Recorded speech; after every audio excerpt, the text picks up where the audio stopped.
I'm Lonnie Baxter. I'm live in the den with my main man, Miles Rawls, my man Big Happy, and my man Wing, No Holds Barred TV.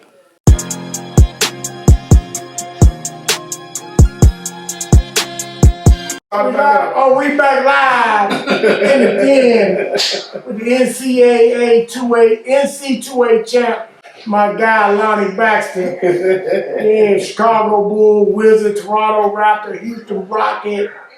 Let me miss nobody. Atlanta Hawks. Back in my guy LB live in the den, man. But let the cameraman live over here. What are you fucking on? Tight ass. Holly Hansen, we ain't got on. Holly Hansen normally has capital letter. It's in all caps. This shit is small. Lower cases. Holly Hansen girdle. Look at the motherfucker Holly Hansen girdle. Oh, really? Yeah, he can't even zip that motherfucker up. Man, you shouldn't have put that on. Can't even zip the side pocket. Yeah, the side pocket. That's what I'm talking about. Side pocket zipper? Hey, the motherfucker ain't zipping. Look at it. Yeah, that's my pocket, man. Don't put that in there when you fucking hand gonna get stuck. I'm back to life. Back live with LB, man. Hey, man, I was asking for a break. In college, who was the toughest player you ever faced? Elton Brand. Man. Only my freshman year. My freshman year, we could never beat Duke for whatever reason. It was just that good. Corey Maggette, Elton Brand, Shane Battier, Chris Carrawell. That was Jason Winner, right? Nah, he didn't come until my sophomore year. Jason in that year. Yeah, and Brand was that guy. Brand was just tough. Like, just could play, knew how to use his body, just positioning. He was just a beast, a mid-range jumper, face up, take you off the dribble. Yeah, Elton was nice. I played him a couple of times at AAU as well. He was just one of those. I mean, we could never beat Duke my freshman year. We had Steve Francis, LeBron Prophet, Terrell. I mean, we had a good, legit team. Terrence Morris. Yeah, we could never. Duke was just always. Duke was a they problem, was problems for us. I used to watch some games, man. I said, God damn, we can't beat Duke. William Avery, that was the point guard I could have named. William Avery. Yeah, Avery was nice. Trajan Langdon. Langdon still a GM in the league? He was a scout for a long time. I want to say for San Antonio. I think he in the upper office in one of them teams. I can't remember. GM. He was one of them teams. Cleveland GM before the other dude took over. But anyway, yeah. So you, the chip. Mm-hmm. I was on cloud 9. Is your sophomore? Was that was your senior year? My senior year. Yeah. 2002, 98 to 2002. I had pros at Blake, Juan, Wilcox. It wasn't really ringing Taj's name like that. You turned into a beast, and they was talking about LB. How did you feel after that chip and then the summer? Because you crushed all the camps, all the pre-draft camps. I thought you should have been a late round pick. Should have been a late first round pick. Yeah. Winning a championship, that's still, a dream come true for me. Being from the state of Maryland and actually going to your home school and, taking it home, there's no other feeling like that, And then, after that, you got to get ready. Camp is starting. You got to get ready for camp. So I ended up getting, drafted to the Bulls. Played in the pre-draft camp in Chicago. Summer league with the Bulls out in Utah. Just trying to establish myself, and it was just, coming off that championship was everything to me at that time. What were they talking about you? Were they talking about you going late first or early second? Early second, most definitely. You definitely saved Maryland. I'm telling you, we wouldn't have won that chip without you. I was a small center, right? In the NBA. Did that happen to you a little bit? You think, because you didn't face up much with that Maryland team? I was always a back to the basket guy, but I was never tall like a Shaq, like a 7-footer. I just always thought I was bigger than what I was, but I was always, back to the basket person. And the game has evolved so much.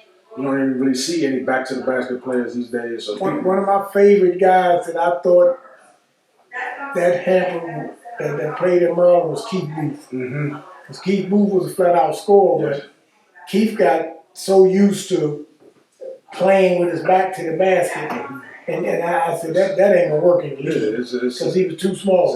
Like I said, it's a numbers game. Me being a small center, Keith Booth, at Maryland he's a small forward, power forward. In the league, he's a point guard or shooting guard. Just a wing definitely. So, but you brought their work, so they call your name in shot time. Yes, sir. 48 pick? 44. Yes, sir. You on cloud nine? I was a little hesitant about Chicago because they had so many players at the time at my position. So I was like, damn, they just drafted Eddie Curry, Tyson Chandler, they had Marcus Fizer. That year, I think they signed Danielle Marshall. So I was like, Jalen Rose. I forgot. I'm tripping. He got traded the year before. I forgot but he got traded to Toronto with you. Yeah. Jalen Rose didn't play the same position. Yeah. I'm talking about Rose in the cut. tomorrow on the team, man. He was tomorrow on the team. Fuck what I got to do with this position? I'm thinking about my mind somewhere else. Y'all excuse me, everybody. My mind somewhere else. I'm just thinking about We know. when he left Chicago and went to Toronto with that trade, man, with me, Jalen Rose, and Danielle Marshall. Yeah, Marshall, already before. But yeah, coming in, I was thinking, man, they got a lot of people in my position. So it's gonna be tough to make this team. But I put in work in the summer league, and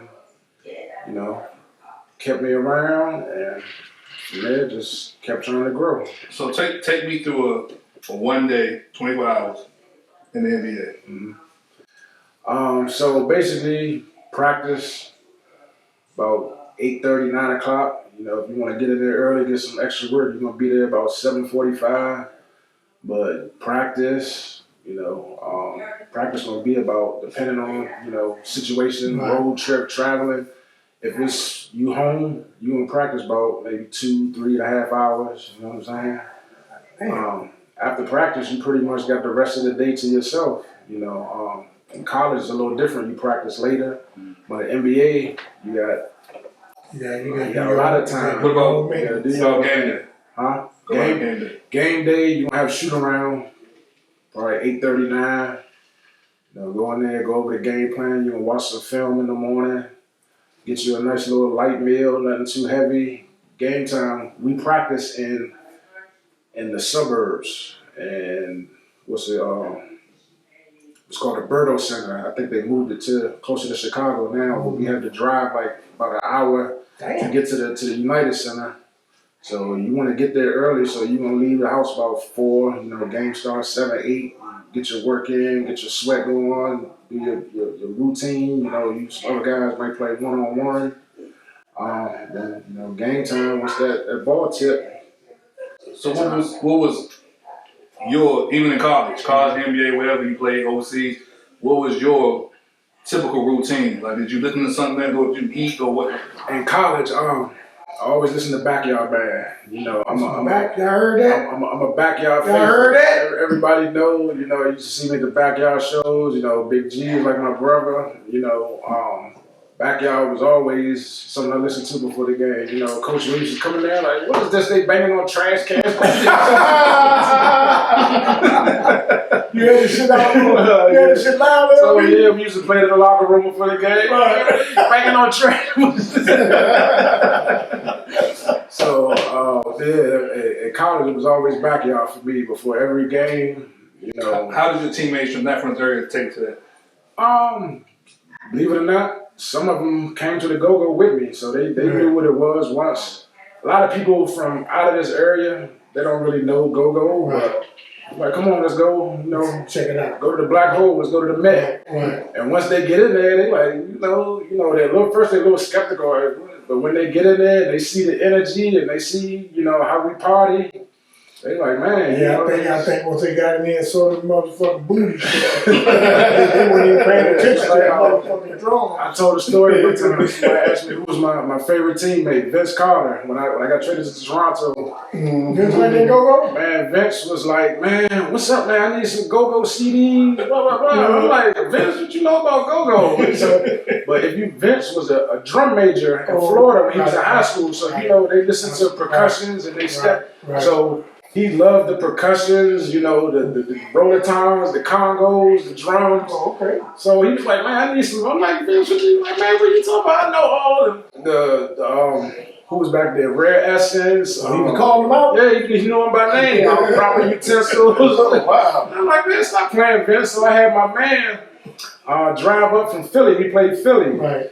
And he got like all the go-go CDs he could find. Rare Essence, Proper Utensils, who was out back then? Jumps was out. You know motherfucking J-Rock? Of course. Like, I mean, he knew all of it. Like, I'm saying, it was like at least 30 CDs. I think I took all the backyard ones out for myself. But I was like, Vince, I'm like, here you go. He was like, he was so happy. He couldn't. This was back when iPods first came out. Like, you used to take the CDs and you would put them in the computer. And he was like, man, I'm about to go put these on the iPod right now. He was like, he knew all the songs because in North Carolina, they used to play them in all the parties. Right, because they used to go there. Yeah, because it was just strange to me because no other teammate knew anything else about go-go unless they was from, you know, the area. I can But Vince remember was into it. He knew when he started naming bands' names. I'm like, oh, he's serious about it. So I was overseas with my door open, bought my first little stereo set in Germany, and I had a motherfucking Trouble Funk album. Man, I played that motherfucking Trouble Funk album to death. And they was like, Ross, what the fuck is that? I said, well, y'all gonna learn, but I was playing that motherfucker 20. Sound with my door open, clean my room. Trouble Funk, playing that like a motherfucker. Where you took it down there? Yeah, when I was at Hargrave, military, I left Anna, I was playing backyard every day. You know. So, your first backyard experience? My first backyard experience, man, I want to say I was maybe in Anna, and they played at one of them high schools in Maryland. And me, all of my teammates went, and it was one of those schools. It was a private school. I can't remember if it was Good Counsel or Landon or something. And that's the first time I seen backyard live. Then, you know, after that, I was going to the Black Hole. Landon and Good Counsel was having backyard back there? Yeah, this was like I can't remember, somebody, I don't know how we got involved with it, but they invited the Anacostia teams. We won the championship that year. They was like, we want you to come. And we went, and that was my first time seeing Backyard live. Like, you know, I always had the tapes, but this is my first time seeing them. And after that, like almost when I came home from Hargrave, every week, I used to hang my man Al that worked at the Madness shop. Fat Al. Curly head Al. Hey Al. That's my man. Hey Al. Shout out to Al. Yes, sir. Yeah, Al used to go every night to the Met, Black Hole, wherever backyard I was at, we was there. That was your man. I remember that. Hey Al. Al right there with you. Hey Al. What's LB favorite backyard joint? Favorite backyard? I would say the I Got Five on it from Backyard is probably the best song to me that they ever played, but I used to love that 96, Kill 'Em All Dope that Jam. Dope Jam. Man, that was definitely my favorite. Okay. LB,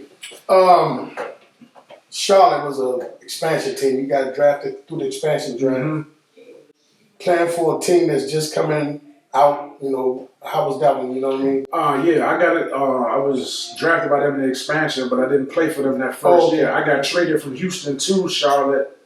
But yeah, I was part of that expansion. That year, I think I went overseas and played. And then I came back and I signed with Houston. Then I got traded to Charlotte.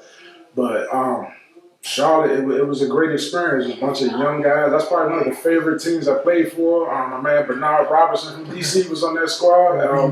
Eastern High School. B-Rob out of Eastern High. B-Rob was my man down there. You know, we was always listening to go together, talking about everything. That was probably one of my favorite teams because everybody there was young. Michigan University, B-Rob. It wasn't a lot of vets. Who was on that team? Raymond Felton. He was the man at the time. Melvin was a general, man. He Melvin, Eli. Remind me of Pearl Was Washington. Billy Keezy? I mean, not Billy Keezy. Omega Effort? Omega, but he was hurt when I was there. He had a back surgery, so yeah. Melvin, Eli, Bernard Robinson. Who else was on that team? Y'all had a bunch of youngsters. Yeah, My research man tripping because he has the wrong question. Oh, no, So I go, that how like me, Michael Jordan? At this time, Bob. Bob. Bob Johnson. Bob Johnson still owned it at that time. Bob So yeah, we was the Charlotte Bobcats, not the Hornets. So Yeah, my bad. This Robert because Southeast Bread. I don't give a damn how many other schools you went to. When you make that pro, man, I know Pop was proud, Mom was proud, of course, Silver Spring was proud. When you in that motherfucking pro, because you always been a humble guy, but that you in the pros, you in that league, that's the pinnacle of what you doing. Man, that got to be. Got to be spectacular. when you a kid, like I say, coming up in the NBA, watching the Jordans, the Barclays, I mean, you just dream. Everybody's dream is playing in the NBA. And when I finally made it there, I was so proud of myself, for everything I went through, winning the national championship in Maryland, being one of the key players on that team, and then making it to the league, Chicago, you in the house that Jordan built, and when you come to practice, you see all the O'Bannon trophies. It's like, wow. When you walk in there, motherfucker, you see the statue outside. That was it. That had to be a separate experience. I tell everybody, the first time I met Michael Jordan, it was like the first day of training camp. Oh. I'm coming in to get taped, and he must have been in there for, I don't know, he was getting advice from the medical staff. Right. He was with the Wizards at this time, but it was still Mike, and I walked in. Right. And he was like, hey, what's up, LB? I see you banging, doing your thing. And I'm looking like, man, Michael Jordan know my name, know who I am. And this is Mike. This is who I used to watch as a kid, like destroy people who, and that was just one of my favorite moments, just meeting Michael Jordan in the house that he built. Right. I never forget, he had his blue Carolina suit on. He had some fresh Jordan ones, not like these, but it was Carolina blue, and that's the suit. And I just shook Michael Jordan's hand in the house that he created, and that was one of my all-time favorite moments in the NBA, just meeting the man. Why it didn't work out in Chicago? I got traded. It was a package deal with me, Jalen Rose, Donnell Marshall. It was a numbers game? I wouldn't say it was a numbers game. To be honest, everything was pretty much my fault why it didn't work out. I got in my own way sometimes. Like, I was always a hard worker. I did everything right. I'm gonna say everything right. I did professionally what I was supposed to do. Get there early, stay late. But whenever I got back to DC, it's like everything I worked for just, you know what I'm saying? Just hanging out, partying. But you spent a brief time here with the Wizards, right? Yeah, that was after Toronto. Yeah. So, just being young, I let a lot of my distractions get in the way. Just being young. I'll be totally honest. I had a lot of immaturity, a lot of ignorance about myself, and I was my own worst enemy at times because, like I say, I worked hard during the season, but when I came home and got with my so-called friends and, just hanging out doing things that's not too productive. And, you from D.C., we was talking about it earlier. You get sucked up in a lot of things, fortunately, I had some trouble. Everybody know about the White House incident, but I never got myself. We'll talk about that when we come back from break, man. That's blinking. No, we about to go to break, man, but we gonna talk about that incident. You don't have to blink, my friend. You just relax, man. My man got diamonds on today. We are one small cases. I told Wes, put your shit down so we can see it, man. We be right back, man. We live in again with my main man, Lonnie Baxter. Appreciate y'all for tuning in. We'll be right back after the break.